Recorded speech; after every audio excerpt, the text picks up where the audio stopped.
Assalamualaikum warahmatullahi wabarakatuh. Nama saya Novel Muzaki dari kelas 12 IPA 1.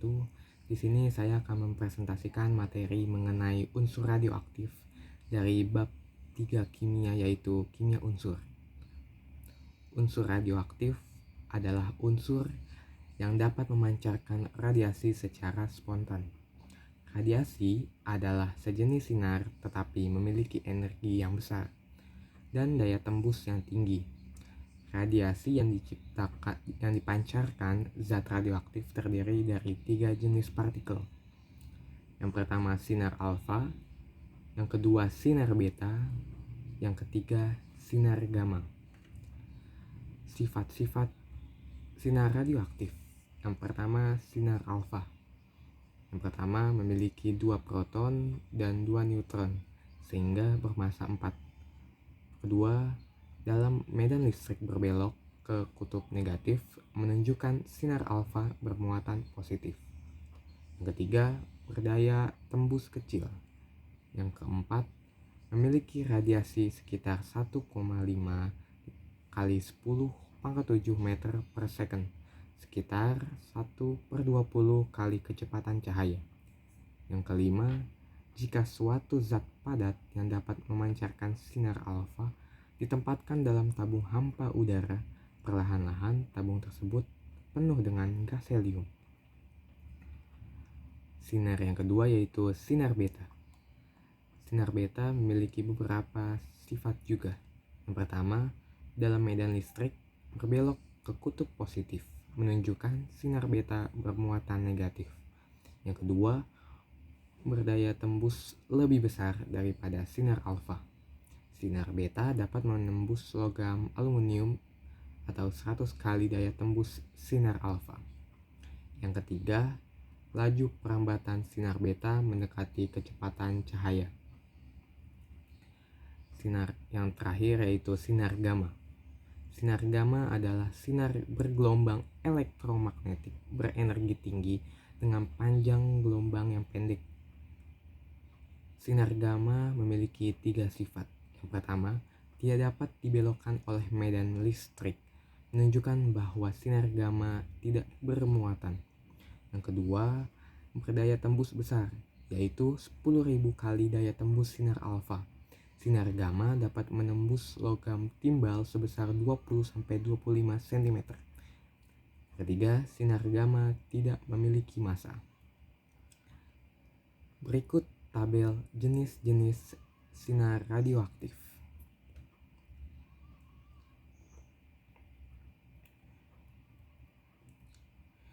Kemudian ada kestabilan inti. Mengapa atom bersifat radioaktif? Atom bersifat radioaktif karena intinya tidak stabil, sehingga mudah meluruh atau pecah, disertai pemancaran radiasi. Ada 3 pendekatan tentang kestabilan inti atom. Yang pertama, pita kestabilan. Pita kestabilan ini diidentifikasi perbandingan N/P isotop-isotop yang terdapat di alam. Berikut adalah contoh-contohnya. Dari perhitungan berikut, maka diperoleh diagram berikut yang disebut diagram pita kestabilan. Diagram ini memiliki beberapa catatan. Yang pertama, isotop yang stabil adalah isotop yang memiliki N/P berada pada pita kestabilan. Yang kedua, isotop dengan nomor atom lebih dari 82 disebut radioaktif. Yang ketiga, ada 3 kelompok isotop tidak stabil. Yang pertama, di atas pita kestabilan. Yang kedua, di bawah pita kestabilan.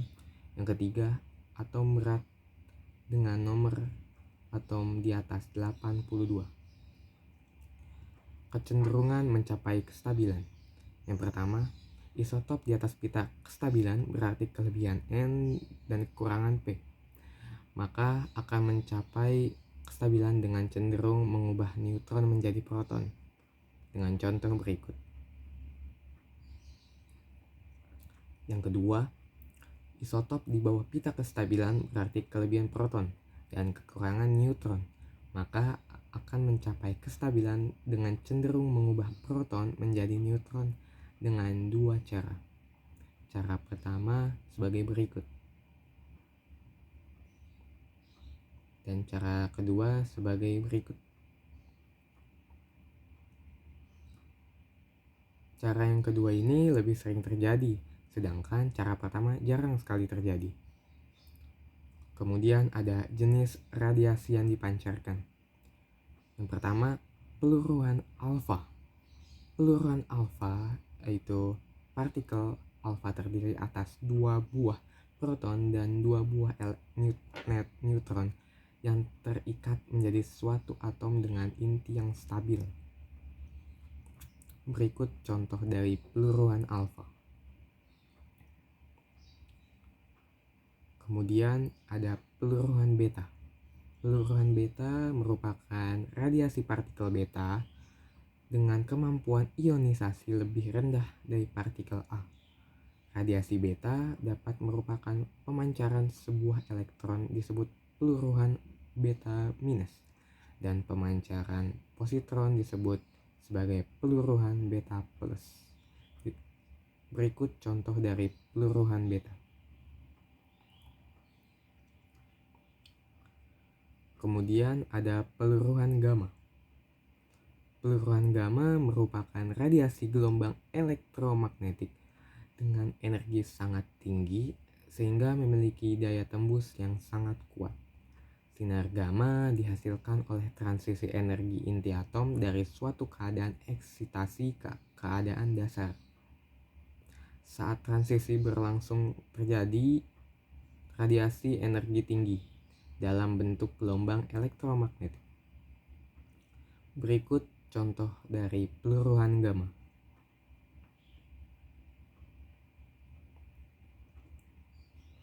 Kemudian ada pembelahan spontan. Peluruhan dengan pembelahan spontan hanya terjadi pada nuklida sangat besar. Nuklida yang sangat besar membelah diri menjadi 2 nuklida yang masanya hampir sama disertai perlepasan beberapa neutron. Berikut adalah contoh pembelahan spontan. Kemudian ada pemancaran neutron. Proses peluruhan ini terjadi pada nuklida yang memiliki kelebihan neutron relatif terhadap inti yang stabil. Contoh pemancaran neutron adalah sebagai berikut.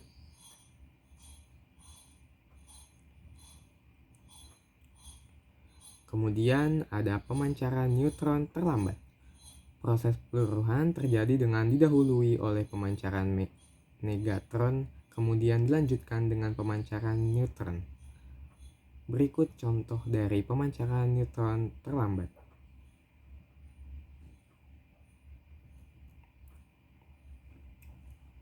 Kemudian ada reaksi fisi. Reaksi fisi adalah reaksi pembelahan inti menghasilkan neutron. Setiap reaksi pembelahan inti selalu dihasilkan energi sekitar 200 MeV. Neutron yang dihasilkan dapat digunakan untuk menembak inti lain sehingga terjadi pembelahan inti secara berantai. Energi yang dihasilkan pada pembelahan 235 gram uranium ekuivalen dengan energi yang dihasilkan pada pembakaran 500 ton batu bara. Kemudian ada reaksi fusi. Reaksi fusi adalah reaksi penggabungan 2 atau beberapa inti ringan menjadi satu inti yang lebih berat. Reaksi fusi menghasilkan energi yang sangat besar. Reaksi hanya mungkin terjadi pada suhu sangat tinggi, sekitar 100 juta derajat. Pada suhu tersebut tidak terdapat atom melainkan plasma dari inti dan elektron. Reaksi fusi menghasilkan energi yang sangat besar. Energi yang dihasilkan cukup untuk menyebabkan terjadinya reaksi fusi berantai yang dapat menimbulkan ledakan termonuklir. Energi fusi dari 1 kg hidrogen setara dengan energi pembakaran 20.000 ton batu bara. keuntungan reaksi fusi dibandingkan reaksi fisi yaitu energi yang dihasilkan lebih tinggi. Kemudian relatif lebih bersih karena hasil reaksi fusi adalah nuklida stabil. Manfaat radioaktif pun banyak. Ada di bidang kedokteran, bidang hidrologi, bidang biologis. Kemudian dampak radioaktif menyebabkan pencemaran lingkungan pula. Jadi radioaktif tidak selamanya itu positif. Ada pula dampak negatifnya seperti pencemaran lingkungan akibat unsur radioaktif. Kesimpulan dari materi ini adalah unsur radioaktif adalah sifat suatu unsur yang dapat memancarkan radiasi atau pancaran sinar secara spontan. Tergolong ke dalam zat radioaktif, unsur tersebut biasanya bersifat labil atau tidak stabil. Berarti tergolong zat radioaktif adalah isotopnya. Karena untuk mencapai kestabilan, salah satunya harus melakukan peluruhan zat radioaktif untuk menghasilkan unsur yang lebih stabil sambil memancarkan partikel seperti partikel alfa, partikel beta, dan partikel gamma. Sekian presentasi dari saya. Jika ada salah kata mohon dimaafkan. Terima kasih. Wassalamualaikum warahmatullahi wabarakatuh.